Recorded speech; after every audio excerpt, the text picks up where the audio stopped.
इलेक्शनमध्ये भाजप गंधर्व विवाह मतदारसंघ होता आणि आता पवित्र विवाह कसा झाला?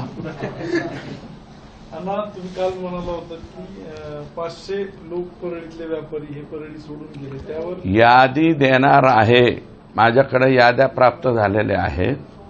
परळी मतदारसंघातले काही लोक नावं बी द्यायला घाबरते परत, कारण हे जे पुण्याला राहायला गेलेत व्यापारी, जे मुंबईला गेले निघून, काही लातूरला निघून गेले, काही अंबाजोगाईला निघून गेले, ते काय म्हणते आम्ही जर बोललो तर पुन्हा ह्यांची पिलावळ तिथे येते, कसं काय बाबा, पुन्हा आम्हाला बाईट द्यावं लागते. त्याच्यापेक्षा खाजगीमध्ये ते नावं सांगताय बरं का, आणि हे करत नाही. आणि माझं म्हणणं आहे, पंकजाताईंना माझी विनंती आहे, जास्तीत जास्त लक्ष तिथल्या राखेवरती द्या, जास्तीत जास्त लक्ष तुमच्याच मतदारसंघातल्या, तुमचाच मतदारसंघ तो, वाळूवरती द्या. तुमच्याच मतदारसंघातल्या गायरान जमिनी हडप केल्या गेलेल्या आहे, त्याच्यावरती लक्ष द्या. आमच्यावरती कशाला, आम्ही किरकोळ लोक आहेत, गरीब माणसं आहेत, आमच्यावर धोपाट्या टाकून काय उपयोग व्हायचा तुम्हाला?